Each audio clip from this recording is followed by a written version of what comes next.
Dave, unless you've been under a rock, you know Ricky Stenhouse Jr. did not make many friends at Daytona.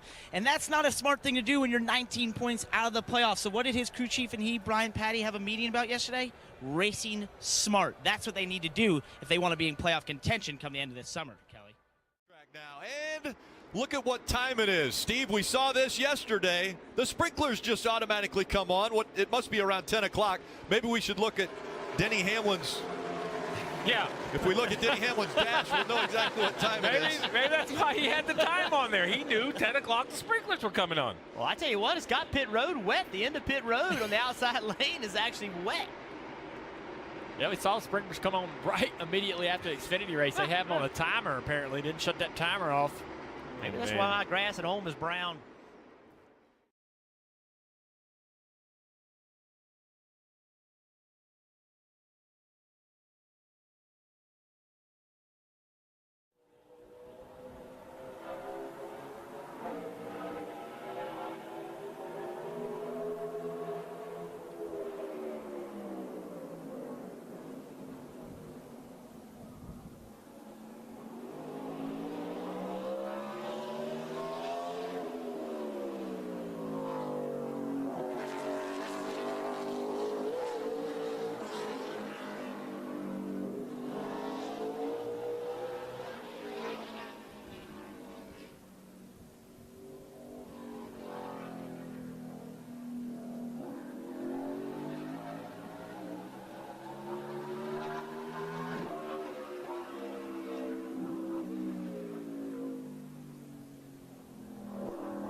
racetrack is done. Be interested to see. Let's get on the front bumper cam of William Byron here. Oh, man, that's heavy traffic for the 24 right there. Casey Kane in front of him in that white number 95. Oh, man, look at it. Man, almost run over Casey. I mean, they're all lined up there trying to get down in the corner. And we talked about it in the pre-race how the way to drive this track is really to charge the corners. So everybody's charging into the corners, but you can get a lot of, kind of a chain reaction of running in the back of guys trying to do that. That's what I was going to say. How far do you look ahead? It's like the interstate. When everyone checks up, can you only really see the car in front of you, or are you looking multiple cars ahead? You can't see beyond the guy or through the guy's car in front of you, even through his windshield and his back windshield and all that. So you can just tell what he's doing, and you're trusting that he's going to drive in that corner as deep as you are. But if he doesn't, you can send him off on the fence pretty easily. My experience with driving on interstate, I hope they don't drive like that, because guys out there don't know how to drive. So William Byron, this is a great shot. He's stuck on the bottom. And he is, and just nowhere to go. And you can see he's trying all he can do, and he's got all his tires in that black, crosses over, trying to find some grip. And Jimmy Johnson knew that. He would turn his car down low, also trying to get some grip. This is almost like at Daytona and Talladega, when you've lost the draft, you're just out of the fast line. You're looking for a hole to get in, something to happen. Try to find a way to stop this from going backwards. Well, Jimmy Johnson is using those 4 tires Parker just reported on. You saw him cross over underneath. Parker mentioned the 48. The whole field's coming around here. Pit road is open.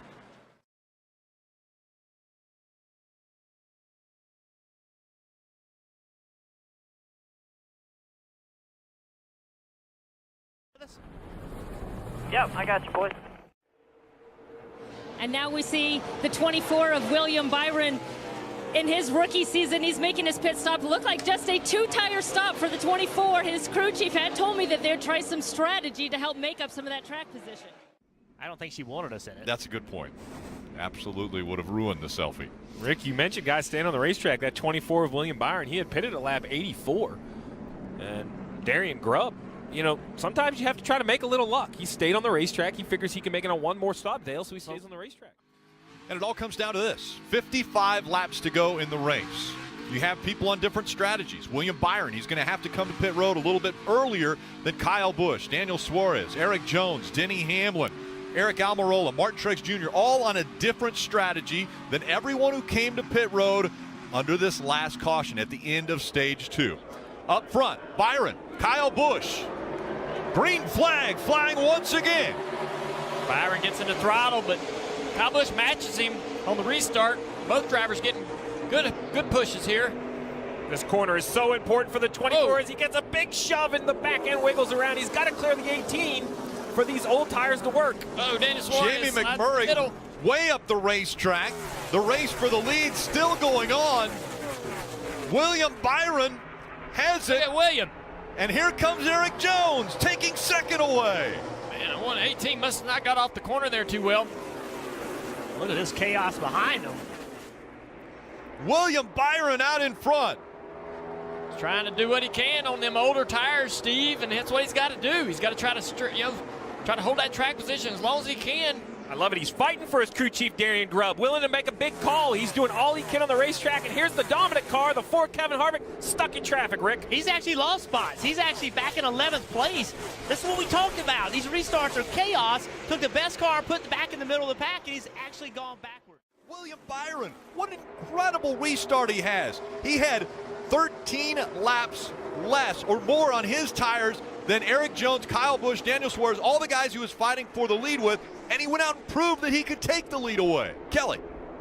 And how about the job of William Byron in that 24? His crew chief Darian Grubb told me they were really excited about the speed in their car. He said we were really good at the end of practice and even more excited by the speed that we showed in qualifying. He told me, hey, we can do some things with strategy here, be a little aggressive. This is another team that needs to win likely to get into the playoffs. You got to like the call made there by Darian Grubb. Want to listen in to William Byron's radio about these tires. Yeah, I tried to save some tire, but it's pretty impossible there. Sorry. You did great. That's a crew chief, or that's a driver saying, listen, I understood the strategy. I knew we were going to stay out, so I tried to save a little tire before the end of the stage.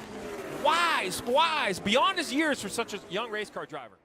50 to go. This 24 car needs 14 more good laps before his pit window opens. Currently holding off the 18 for the lead. Even if he loses the lead, Rick, this is a car that was running outside the top 15 most of the day. He's flipped the strategy, trying to make it work. 14 more laps for the 24 before he can pit. Steve, as hard as he's going to have to run, does he have to worry about potentially saving fuel? Because will he be running so hard to stay in front of the 18 that he could maybe jeopardize getting to that window? Well, Darian Grubb should absolutely understand their lap times are better, but I'm sure he told him under all those yellows, shut it off, save gas under those yellows. I'm afraid he's going to lose this lead real short. The pressure from the 18 is going to be too much as the 18 starts to close the gap quicker and quicker. He sees that 18 getting bigger and bigger in that mirror, and he starts to lose hope of his ability to hold this lead. And remember, he's 20. He's 20 years old. It's going to get really tough right here. Kyle's got a run on him. See if he puts that pressure on. He turns a little bit early, shows him, hey, I want this spot. William Byron fighting for his first win. Him off the bottom. There It is a little bit. We see that every time, don't we, Junior? Yeah, that move, just take that air off the 24. William looks in the mirror and sees that car getting bigger and just overdrives turn one a little bit too much there. Kyle Busch takes the lead away. The rookie William Byron was able to stave off the veterans for 10 laps that he's led in this race. He likes this track. He's called Pocono entertaining, and his crew chief Darian Grubb said there's enough going on at this track that he can really put his data-driven mind to work. He loves to study, and that studying has paid off, Dave. Kelly, Alex Bowman sitting in 6th, staring at what could be one of his best career finishes. It would be nice if they could finish here. You know, Greg Ives told me, listen, we need to get stage points. That's huge for our race team. They've done that in both stages today. As it stands right now, he would gain 20 points on that cut line. Could be a very pivotal day for Alex Bowman here at Pocono to make the playoffs this year, Kelly. Yeah, and how about his teammate William Byron in that 24 car? This is another team that feels a little bit disappointed with their season, even in his rookie year. His crew chief Darian Grubb telling me they just don't feel like they've been getting the finishes they deserve. But he said, I do feel like we're getting better. They feel like they're getting more consistent as much as they want to keep building on their point situation. He said, look, we need to get a win. A win will get us into the playoffs. Running in the top 10, obviously, you would never say to a 7-time champion, it looks like you've had a pretty good day, you're running in the top 10.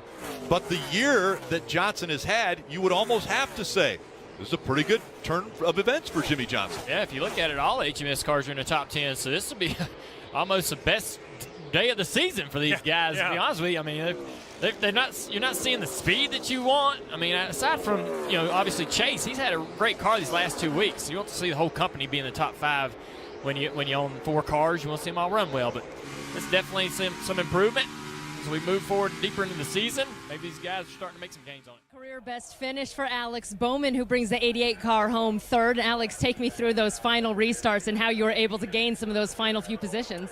Yeah, I felt like our car was really solid on restarts all day, and anytime you restart on the outside here, you can kind of take advantage of some people into the tunnel. So we were able to do that. That last restart wasn't the best. I couldn't get to Kyle's rear bumper. I think we had some gear ratio differences there, but still a good solid day. Spotter did a good job all day, and engine shop, chassis shop, everybody back home really appreciative for the continual improvement, because it's been a while since we've run this good. Yeah, how promising to see not just you finish in the top 5, but a few spots behind you is William Byron, Chase Elliott, that the whole company is running better. Absolutely, it's great. We really struggled all weekend until today, and then the boss showed up. So maybe Mr. Hendrick just needs to come to every single race, and we'll all run better. But it's kind of some light at the end of the tunnel. We didn't have the raw speed that looked like the 9 car did. We were a little off. But anytime that all 4 of us are running better is a good week for us. Thank you, Alex. Thanks.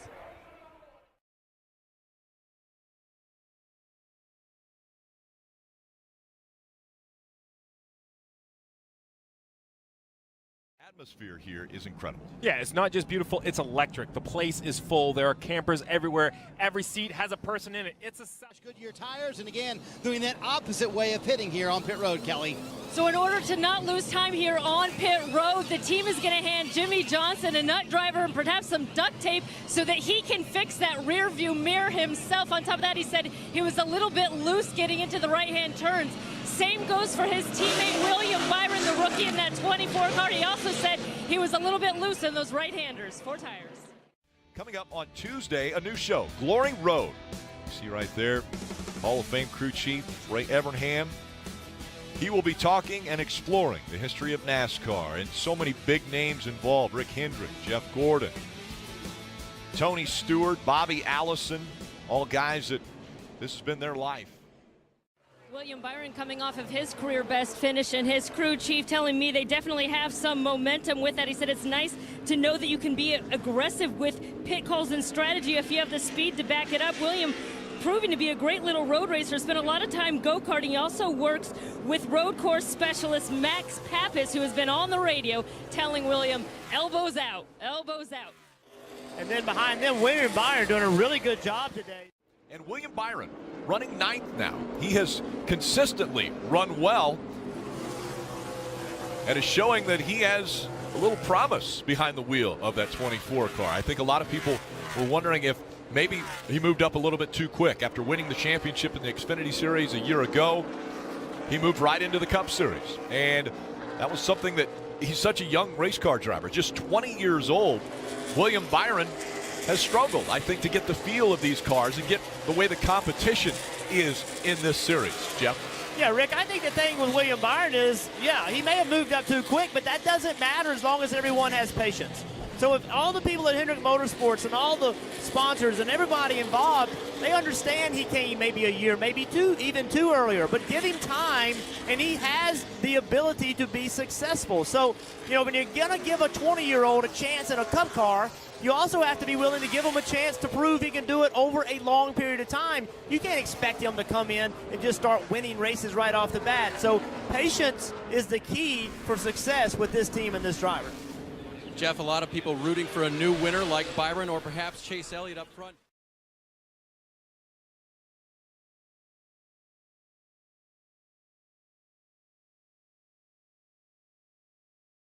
So proudly we hail.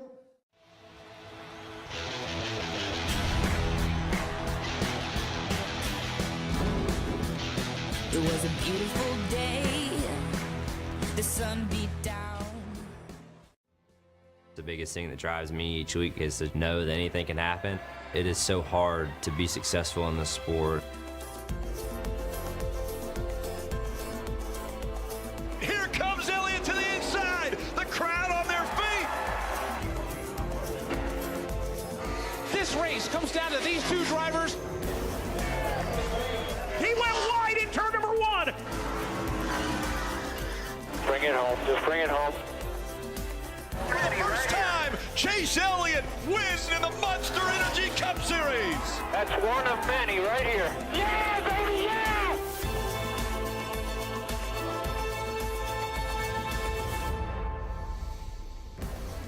Can the dream continue this week? 1 week ago, Chase Elliott living a dream, getting his first Monster Energy Cup Series win. Now he comes to Michigan, a place where he's been very, very good, but hasn't been to victory lane yet.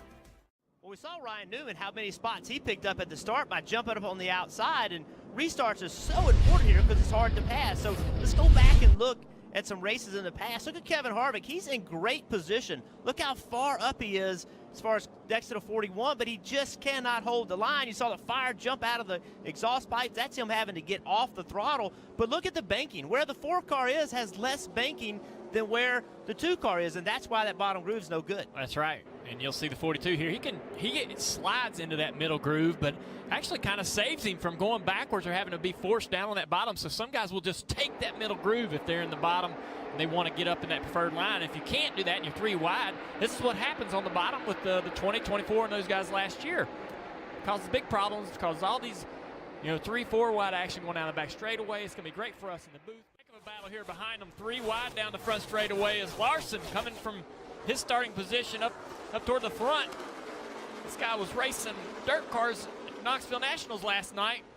Actually, early this. Oh, we got a crash behind him. Way back behind him. Truex is involved. I think that's 78 William Byron. William Byron. Truex trying to keep it out of the traffic now, in the middle of the track. Still got a few more coming here. 2 more. I don't think Truex hit anything aside from maybe the damage between the 2 cars colliding in the middle of the racetrack, but Byron's car did back into the fence. Just hard damage on the left rear quarter panel. There you see it. Yeah, Williams had 2 top 10s in the last 2 races, and Pretty hard left rear damage. Darian.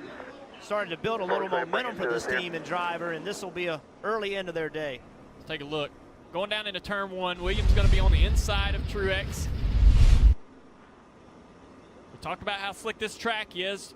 Let's see exactly what happened. William doesn't want to go to that bottom groove. He's already loose. Yeah. I think he may have had a flat tire. God, that thing looked so loose turning off into turn 1. I thought he was driving into the middle groove purposely and not going to the bottom. Going to force Truex into the top groove, into the high groove, outside of the groove, and Williams' car looked so loose off the wall. Yeah, he was loose early in the corner. Truex, he's seeing what's going on. Hang on to it, hang on to it, hang on to it. Look at him downshift. Holy cow, man. He downshifted, stood in the throttle. That is what saved him from backing into the wall. Incredible. Because anytime he's... Look at Williams' car. See it already wiggling? See the back of the car? He's shaking around. He's understanding he's got a problem, and he's having to turn that wheel and correct, and he's just walking it up the racetrack the entire time. And then when Truex gets beside him, now the air comes off the car on top of being loose anyway, and 78 goes around. Unfortunately, Williams gets in the wall. Kelly. I can tell you Martin Truex Jr. not very happy with William Byron. It sounds like they've had some close encounters a couple times already in this race. Martin said he was trying to give him the third lane. Martin, though, I can tell you his car hasn't been great to start either. He was just sideways loose to start this thing, but said it was coming around. Now they're going to bring him down to pit road. They were discussing whether or not he had a flat tire, but it sounds like they're going to change all four anyway. Well, as difficult it is for the 78 and the 24, it's great for the 20. Eric Jones is going to get a lap back now because of this caution.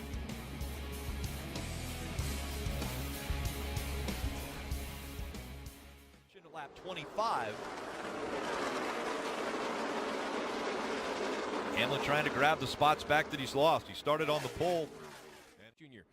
They're in 19th and 20th. The reason I mentioned them is they were just on pit road at lap 17, so less than 10 laps ago they were able to use those tires to drive up.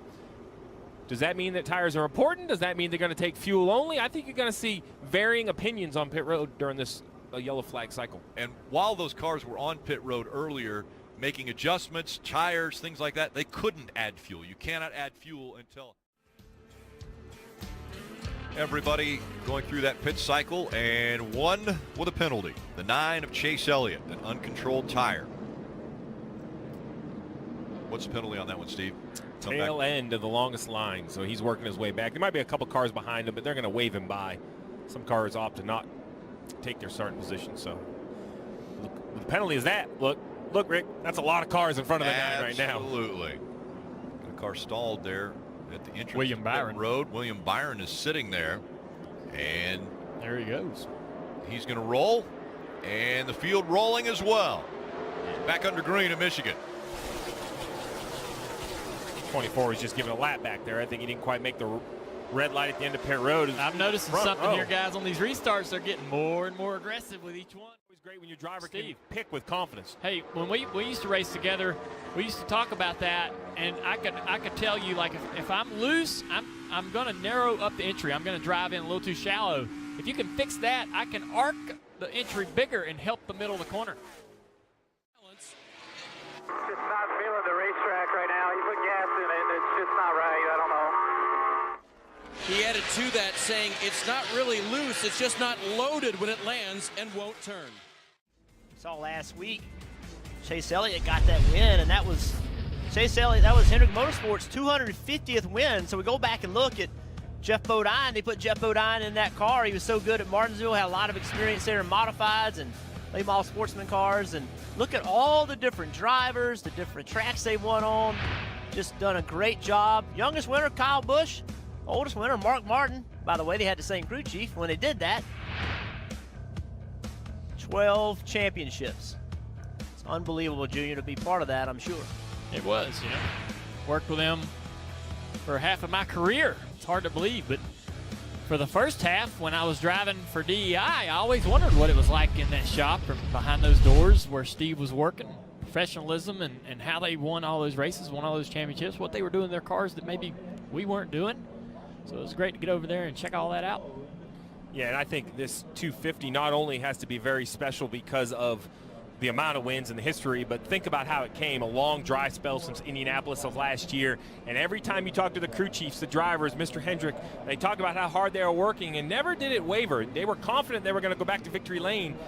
Chase Elliott proved why. It wasn't just a fluke. I mean, he really stepped up at New Hampshire, backed it up with a good run at Pocono, and then just pulled out and passed the 18 of Kyle Busch at Watkins Glen. Anytime you can go by any of these big three, it's a great run.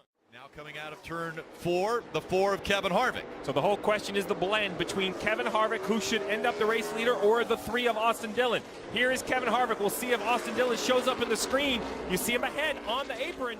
I believe he... Guys, we got an issue on pit road. Looks like Trevor Bayne in the 6 car is stalled on pit road just past the start-finish line. If he can't get that going, a caution will come out. He seems like he got it fired and then it shut back off. Was out of fuel. He came on the pit road out of fuel, so obviously there's not enough fuel in the fuel line or the pump or the car to actually start the motor. There he goes. Looks like he's getting it fired up. It keeps stalling out on him. The crew is over the wall and pushing him back now. They're going to try to push him back into his stall. Yeah, he had left his stall, and it couldn't keep it running. And so they will push him back. They're only 3 stalls away now from his pit stall.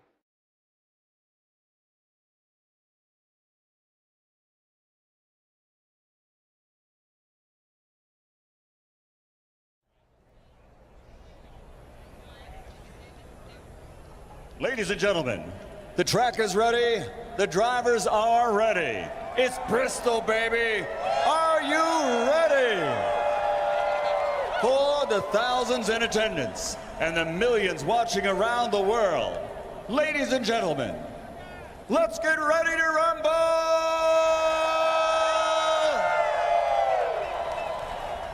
And here to give the command of the 5 most famous words in motorsports, please welcome our Grand Marshals, noted conservationist and founder of Bass Pro Shops, Johnny Morris, legendary angler, Bill Dance, and the CEO of Ducks Unlimited, Dale Hall, along with 200 Bass Pro Shop store managers.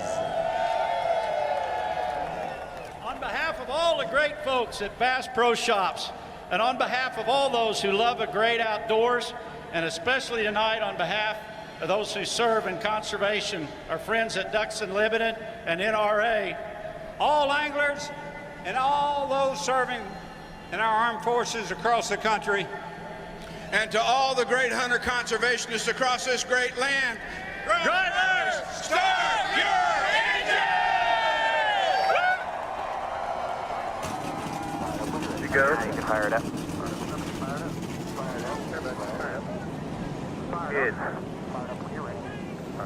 Engines fired up, fans fired up.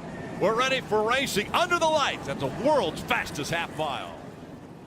The Kyle and Kyle party tonight. Well, Kyle Busch is going to start in row 2. I think he has to be the favorite, but other names come to mind. How about row 3? William Byron. Could the 20-year-old upset the racing world, get his first win at the last great Coliseum? Eric Almirola, I think, impressed a lot of people. He'll start in row 4. All right, Steve, so we heard our drivers mention it'll be Kyle or Kyle, but you think there might be maybe the possibility of a youth coming in and spoiling that party? I've just seen too many things happen under the lights here at Bristol. It's too hard to predict. The fastest car doesn't always end up in victory lane.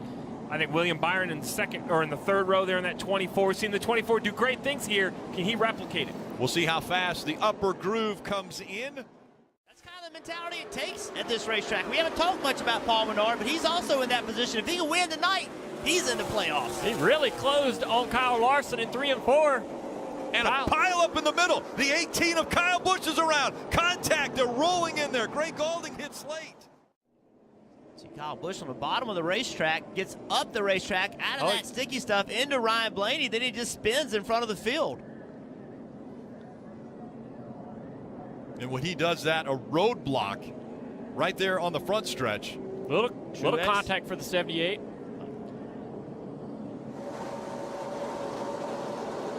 See right there, he's up the racetrack, a little bit of contact, spin. It's just so hard. Yeah, and he's inside the 12. There's no contact that forces the 18 up the racetrack. He just loses control. His race car slides up, maybe touches the 12. Hamlin actually had similar comments before the green. He said it looked like there was puddles of that PJ1 put down on the bottom before they got going. And you can see where they've fixed the damage on that 11 car. They've been down pit road twice, trying to keep that hood down and pull out all the fenders on the 11. Not a good start for a guy that qualified in the top 10. Paul Menard, who was running in second. Junior, he's fallen way back since the restart. He just radioed into his crew. Something's wrong. Remember at the start of the race, he had super grip down on the bottom and nearly got to leader Kyle Larson, but now he's in trouble. So we're just getting a report. Michael went down a 34 car. He did not get out before the time ran out on his damaged vehicle policy, so he's out of the race. Everybody else has made it to minimum speed. Oh, Paul Menard in the fence there. Menard into the wall as he is struggling with the 21 now after the restart. He is holding up William Byron here. Williams trying to find a way around him. Paul's going to the bottom. And he's going to get a little bump. Alex Bowman don't want him in the bottom. Trying to move him out of the way, but Paul's finding grip down there, trying to settle in. It's almost what you have to do, isn't it, Junior? You don't want to put yourself in jeopardy, but if you don't block, you're going to get passed all night. Now Menard can. Alex Bowman was far enough up on him where he just couldn't pull down. He radioed in. Left front is shaking like crazy. Left front, that almost sounds like a wheel loose, doesn't it, Steve, if it's shaking? Yeah, it does. A wheel or perhaps damage to the tire, but you hate to have a loose wheel before even a pit stop, but we've seen it happen, and you see how much the 21 is struggling up the racetrack. William Byron trying to get by. Jamie McMurray looking low on the bottom. A little bit of contact for sure out of the 21. And this trouble it drug William Byron. I mean, William lost so many spots just because he could not get back to the bottom of the racetrack, Parker. And Jeff, his spotter, was screaming on the radio, move the 21, move him. Trying to encourage William to just use that bumper to get by as he finally gets by him on the bottom. Listen, it's hard to move a guy when he's in the top. I mean, he's on the bottom, you can move him and drive underneath him, but when he's on the top and you move him, where are you going to go when there's guys underneath you? So it's a time to move somebody, but on the top of the racetrack, that's a dangerous time to do it. Well, right now, these Fords are looking very strong up front. 1, 2, and 3. Here comes Harvick.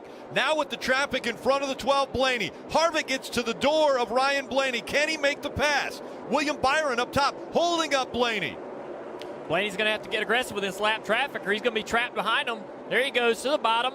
The bottom of 1 and 2 is going to work really well all night long. The bottom of 3 and 4, not quite as good as the top. And Blaney hasn't really been messing with the bottom much. He's been on the top. Boyer and Harvick both have been trying it a little bit, so they may have a better understanding of what the car can do on the bottom. Now Harvick's going to try to jump up on the outside, try to get around him. Two gets through this. This is the deal right here, though. You see the double zero car.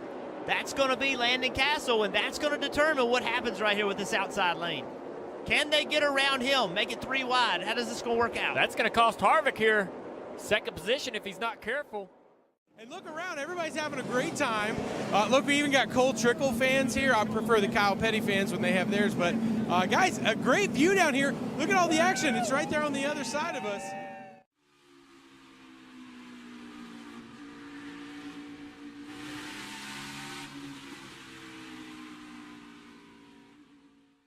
Laps ago, the 19 of Daniel Suarez quickly came down pit road. He reported he thought he had a right front wheel loose.